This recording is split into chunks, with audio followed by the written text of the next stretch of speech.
그러면 오늘 말씀을 전하도록 하겠습니다. 오늘 말씀은 고린도전서 12장 4절에서 11절입니다. 제가 읽어드리도록 하겠습니다.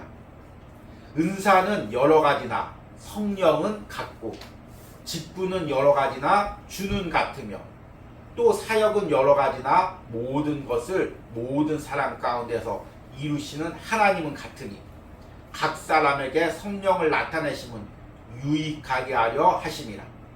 어떤 사람에게는 성령으로 말미암아 지혜의 말씀을, 어떤 사람에게는 같은 성령을 따라 지식의 말씀을, 다른 사람에게는 같은 성령으로 믿음을, 어떤 사람에게는 한 성령으로 병 고치는 은사를, 어떤 사람에게는 능력 행함을, 어떤 사람에게는 예언함을, 어떤 사람에게는 영들 분별함을, 다른 사람에게는 각종 방언을 말함을, 어떤 사람에게는 방언을 통역함을 주시나니 이 모든 일은 같은 한 성령이 행하사 그의 뜻대로 각 사람에게 나누어 주시는 것이니라.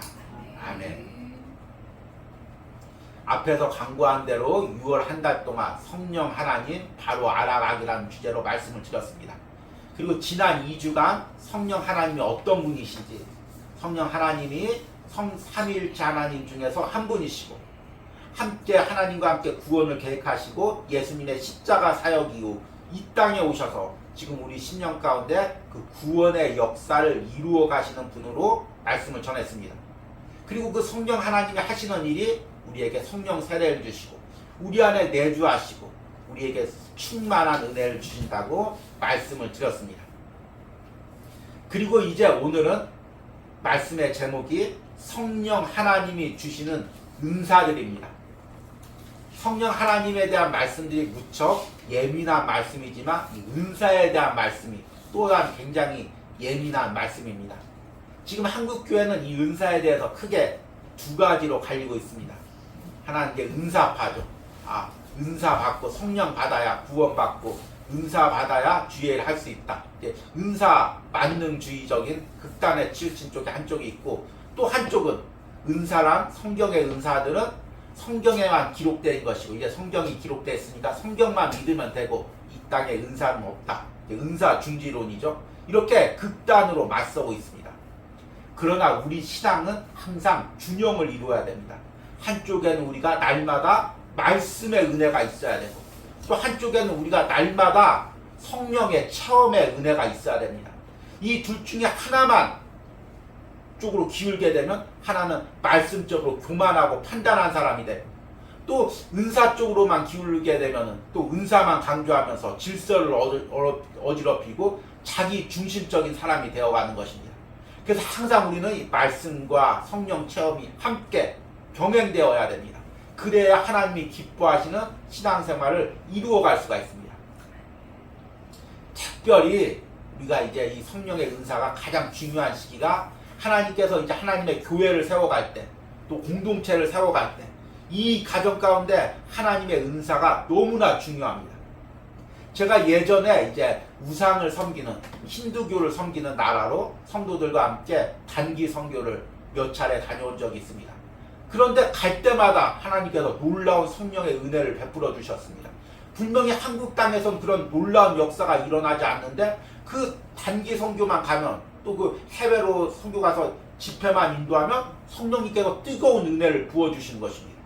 왜냐하면 우상의 나라 가운데 교회가 세워질 때는 말씀의 이름만으로 성령님은 이렇다만 해서는 교회가 세워질 수가 없는 것입니다.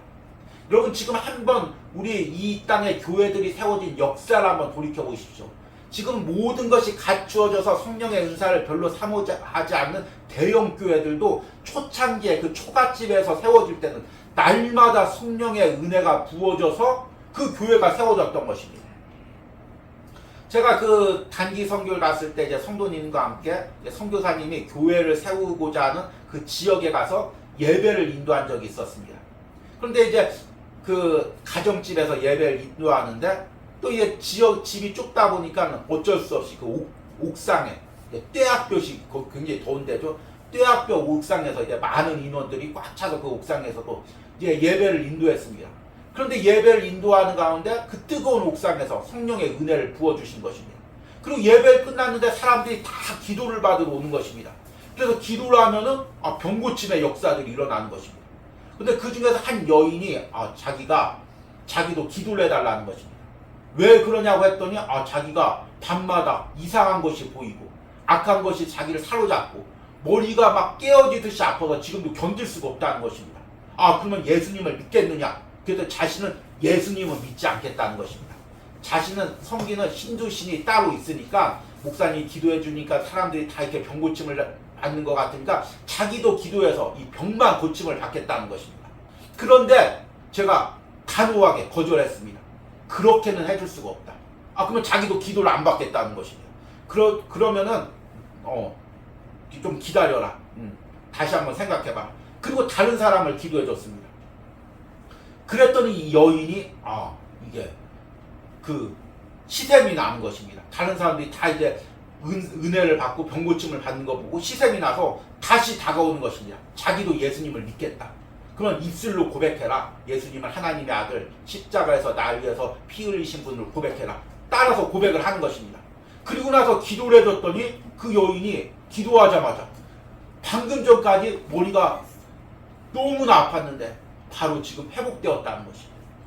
이런 역사가 일어나고 다음에 그 선교를 가보니까 그곳에 교회가 세워진 것입니다. 물론 제가 집회할 때뿐만 아니라 선교사님이 직접 예배를 인도할 때도 이런 놀라운 역사들이 일어났을 것입니다. 왜냐하면 교회가 세워질 때 하나님께서 하시는 것은 뜨거운 성령을 부어주시는 것입니다. 그래야만이 교회가 또 하나님의 예배 공동체가 세워질 수 있기 때문인 것입니다. 그래서 성령님이 우리에게 은사를 주시는 여러 가지 목적이 있습니다. 그러나 가장 중심적인 목적, 그리고 가장 최종적인 목적은 무엇이냐면 교회를 세워가는 것입니다. 하나님께 예배하는 성전을 세워가는 것입니다. 공동체를 세워가는 것입니다. 그렇기 때문에 이 은사의 목적을 우리가 잘못 이해하면 은사를 받아도 은사가 변질되는 것입니다. 또 그 은사를 가지고 하나님의 교회를 세워가는 과정 가운데 사용하지 않으면 또 그 은사가 소멸되어 가는 것입니다. 그래서 오늘 말씀을 통해서 과연 은사란 무엇인지, 그리고 하나님께서 그 은사를 왜 주었는지 깨닫고 여러분들이 그 은사를 사모하시기 바랍니다. 여러분, 은사라는 것은 사모할 때 주어지는 것입니다. 그리고 그 은사를 분명히 목적을 가지고 간구해야 됩니다. 주님, 이 은사를 가지고 내가 이렇게 내 개인이 건강해지겠습니다. 아니면 내가 물질의 부요를 누리겠습니다. 그런 목적이 아니라 지금 내가 섬기는 교회, 지금 내가 하나님께 예배하는 이 교회의 그 부흥을 위해서, 교회가 세워지기 위해서 이 은사를 사용하겠습니다. 이렇게 간구할 하나님께서 여러분들에게 필요에 맞는 은사들을 부어주실 줄 믿습니다. 오늘 말씀을 보니까 이렇게 이야기하고 있습니다. 은사는 여러 가지나 성령은 같고 직분은 여러 가지나 주는 같으며 또 사역은 여러 가지나 모든 것을 모든 사람 가운데 이루시는 하나님은 같으니. 그러니까 우리가 다양한 은사들이 있는데 그 은사는 누가 주신 거냐면 성령 하나님이 주신 것이고, 또 은사가 모양은 다 다르지만 결국에는 성령 하나님이 주신 한 은사이고, 그러니까 은사는 무엇이 중요하고 무엇이 약한 것이 아니라 다 성령 하나님께서 그 교회를 세워갈 때, 공동체를 세워갈 때 그 사람에게 필요한 은사들을 부어주신 것입니다. 그럼 그 은사가 무엇입니까? 은사란 헬라어로 카리스마라는 단어입니다. 우리가 많이 듣는 단어죠. 우리가 흔히 이렇게 이야기하죠. 저 사람 카리스마 있어. 이렇게 이야기를 합니다. 그런데 사실은 지금 우리가 사용하고 있는 카리스마라는 헬라어는 유럽의 근대 이후부터 잘못, 원래 의미가 변형되어서 사용되는 의미입니다. 유럽의 근대에서부터는 인간 중심 사상이 이제 자리 잡아 있었기 때문에 한 인간을 통해서 민족과 국가가 이제 새로운 한 단계로 도약하는 그런 사상들이 많이 유행했었습니다. 그리고 이제 그때 나온 것이 인간적인 카리스마죠. 이제 막스 베버라는 철학자이자 사상가가 처음 주장했는데요. 그래서 이제 근대 이후부터 저 사람 카리스마 있어. 그럼 주로 어떤 사람에게 적용되냐면 나폴레옹이나 뭐 히틀러나 뭐 그런 정치가적인 지도자들에게 이용이 되었습니다. 그런데 성경의 카리스마는 그런 의미가 아닙니다. 성경은 어떤 뛰어난 리더십이 있고 날 때부터 지도자적인 자질이 있고 사람들을 위해 군림하고 그런 사람하고 카리스마 있다고 이야기하는 것이 아니라 성령의 은사는 연약하고 때로는 볼품 없는 사람들에게 임하는 것입니다. 그래서 우리나라 말로 은사라고 번역되어 있습니다. 은사가 무엇이냐면 한자어로서 왕이 주는 선물을 의미합니다. 내가 타고난 재질이 아니라 왕이 내게 주시는 선물이 은사인 것입니다. 그래서 성경에 보면은 은사를 받은 인물들, 때로는 세상적으로 볼품없는 사람들이 많이 있습니다. 모세를 보십시오. 모세가 40세 때 건장한 체격으로 애굽의 왕자로서 그 민족들을 구원하려고 할 때 그에게는 인간적인 카리스마는 있었지만 하나님의 은사, 하나님의 카리스마는 없었습니다. 그러니까 자신의 능력으로 민족들을 이끌려고 하니까 어떻게 됩니까? 결국에 갈등이 생기고 실패하게 됩니다. 그런데 80세에 나이가 들고 초라해지고 40년 동안 장인의 양을 치는 볼품없는 사람이 되어서 호렙산에 하나님의 떨기나무 아래 있으니까 떨기나무 가운데 하나님이 임재하시는데 불이 붙었는데 그 초라한 떨기나무가 타지 않는 것입니다. 이 떨기나무가 무엇을 상징합니까? 바로 우리의 연약한 인생을 상징합니다. 우리는 다 연약하지만 이 가운데 성령이 임하시는 그 성령의 은사로 우리가 주의를 하는 것입니다. 그것을 통해서 모세가 왕이 되었으니까 40세 때 인간적인 카리스마로 백성들을 인도하였다면 모세가 왕이 됐겠죠. 자신이 그 위에 군림했겠죠.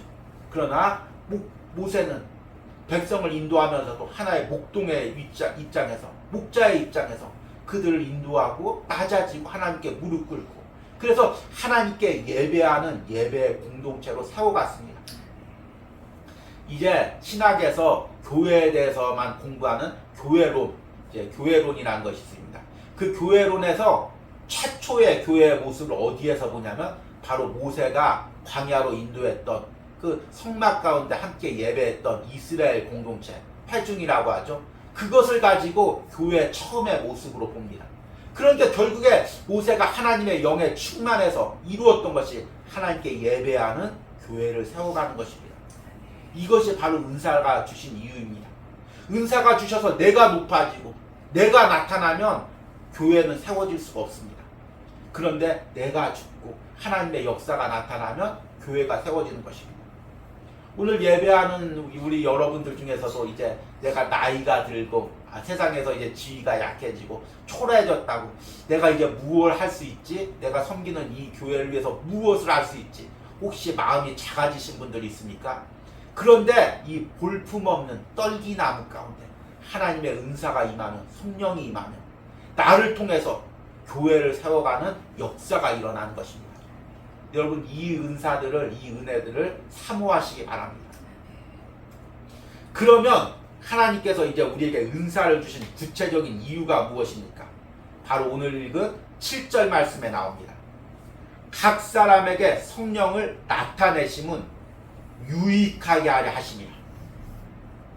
여기서 유익이란 헬라어로 쉼페로라는 단어입니다. 쉼이란 함께하다는 뜻입니다.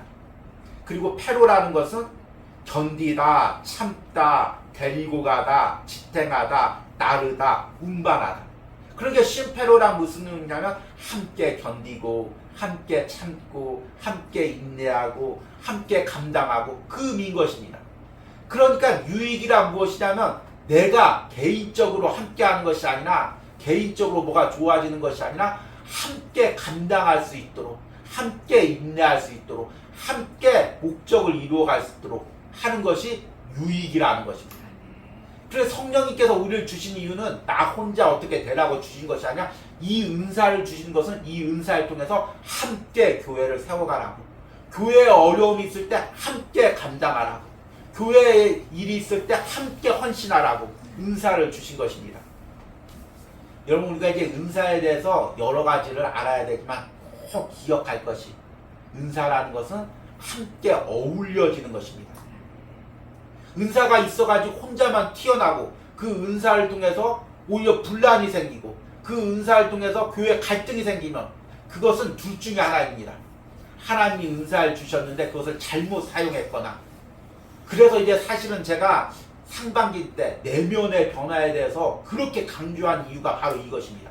여러분, 이 은사든 무엇이든 다 말씀을 전할 때 이 내면의 변화와 굉장히 밀접한 관련이 있습니다. 우리에게 은사를 받았는데 내면이 변화되지 않은 사람들이 은사를 받으면 그 은사를 자기 중심적으로 사용하게 됩니다. 그러면 교회 안에 분란이 생기고 교회 안에 갈등이 생깁니다. 심지어 자기 중심적으로 은사 받은 사람은 교회 안에서도 이런 말을 쉽게 합니다. 아, 목사님 얘기 듣지 마. 내 얘기 들어. 내가 하나님께 은혜 받았어. 은사 받았어. 내 얘기 들어야 돼. 그러면 갈등이 생기고 또 교회가 분란이 생긴 것입니다.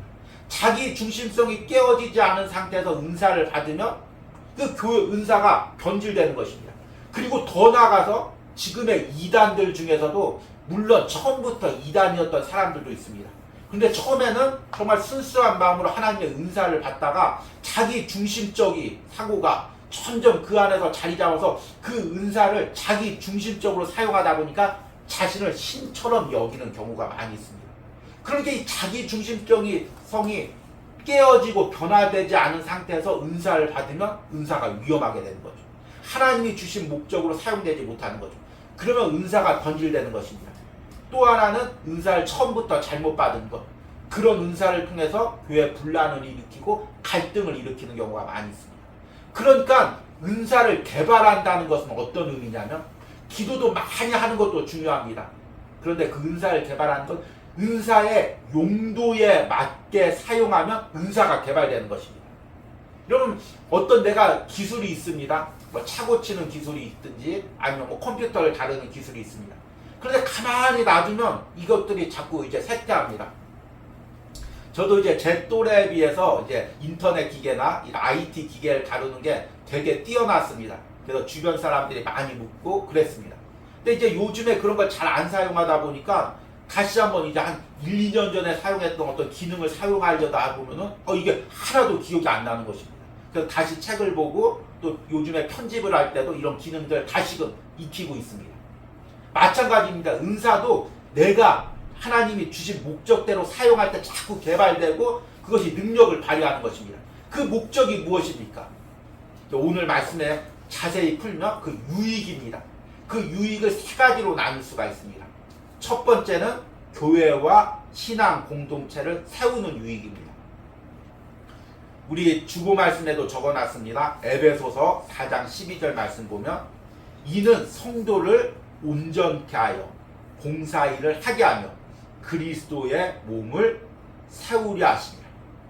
여기서 그리스도의 몸이란 무엇일까요? 바로 교회를 이야기하죠. 신앙 공동체를 이야기하는 것입니다. 우리가 함께 모여서 예배하는 이곳을 의미하는 것입니다. 그래서 이곳을 세워가려면 그냥 되는 것이 아니라 하나님이 주신 은사가 있어야 된다는 것입니다.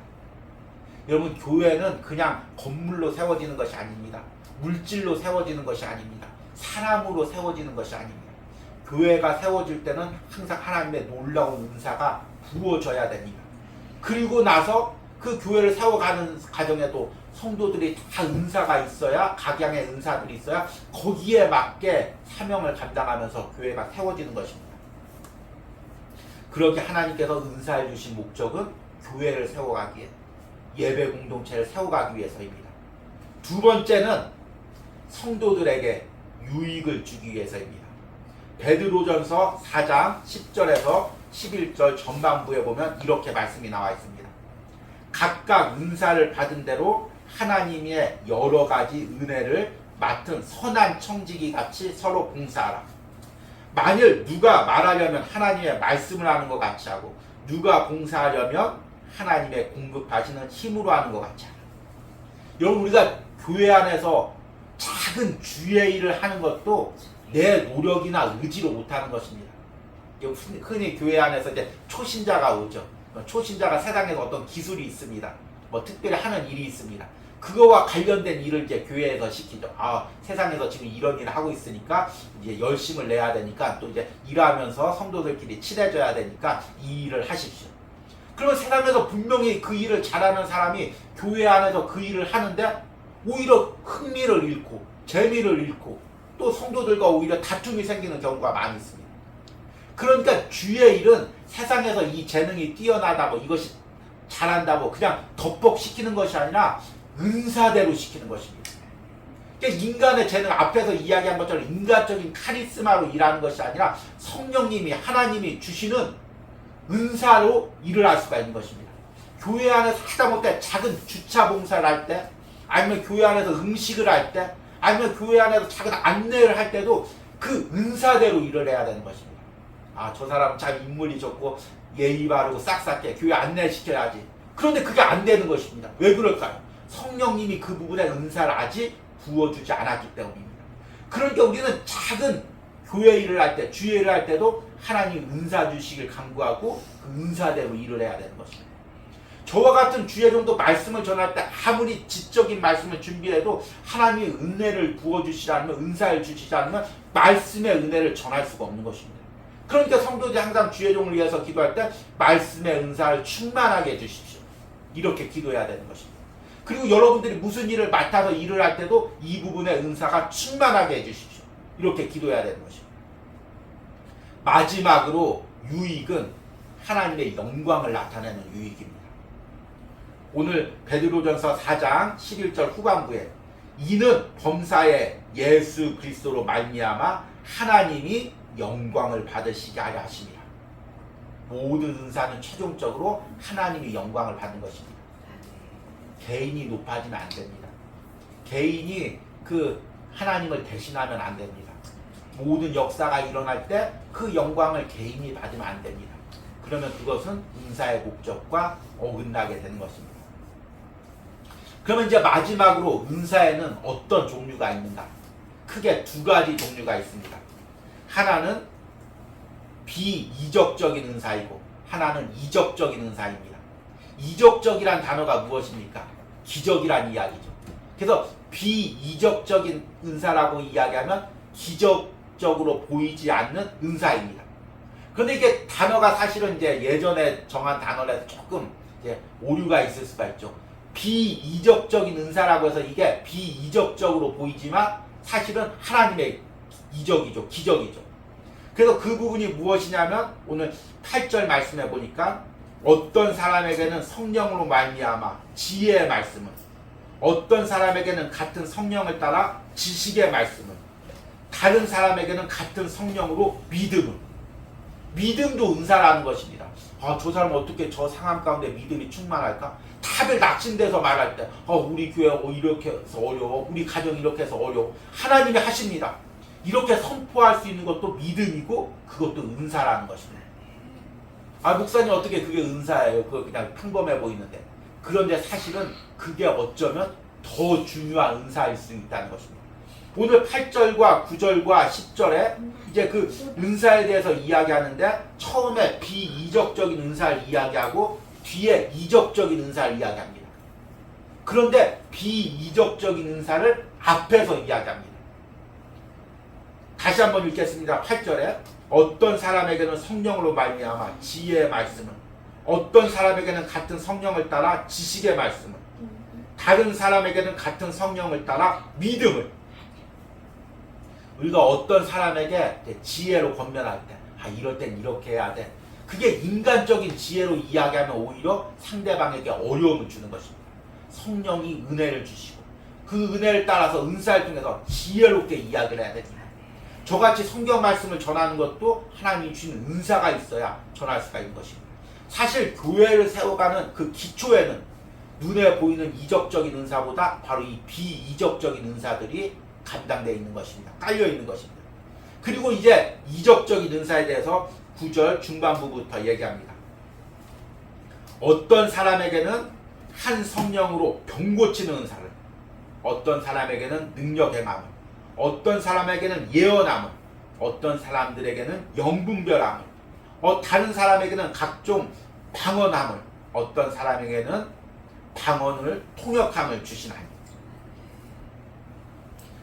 오늘 말씀해보니까 병 고치는 능력, 능력 행하는 능력, 은사, 예언함, 영분별, 방언 통역, 이런 것들에 대해서 이야기합니다. 인간이 보기에는 평범치 않은 기적적인 은사들인 것입니다. 특별히 이런 은사들은 앞에서 이야기했듯이 교회를 세워가는 가운데 일어납니다. 교회를 세워갈 때는 그냥 평범한 은사로는 사람들이 믿지 않는 사람들이 받아들일 수가 없는 것입니다.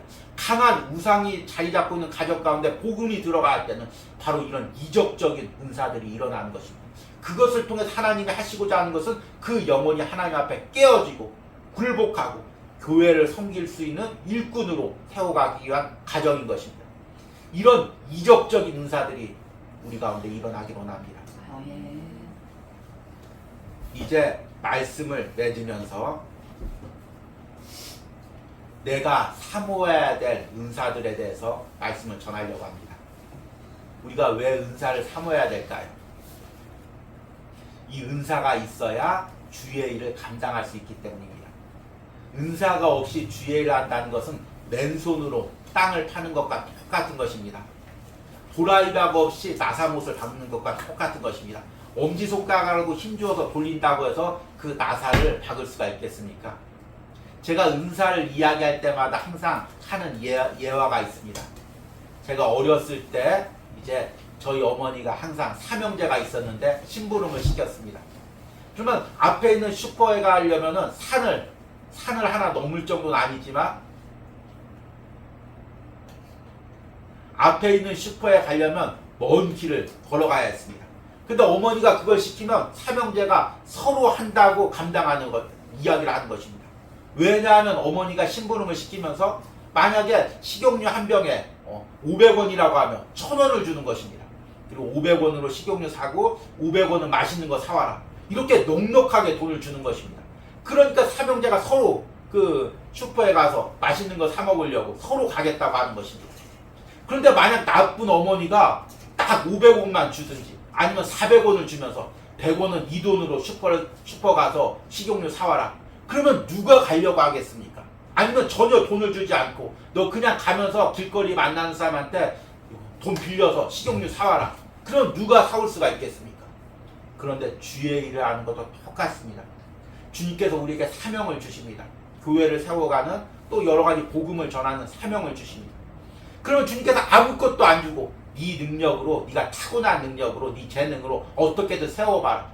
그러면 어떻게 우리가 교회를 세우고 사명을 감당할 수가 있겠습니까? 하나님께서 그에 맞는 넉넉한 은사와 하나님의 선물들을 주시는 것입니다.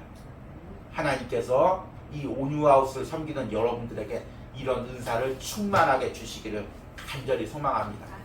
또 영상을 통해서 함께 예배하는 신령들에게 섬기는 교회 가운데 섬길 수 있도록 하나님께서 충만한 은혜들을 부어주시기를 간절히 소망합니다.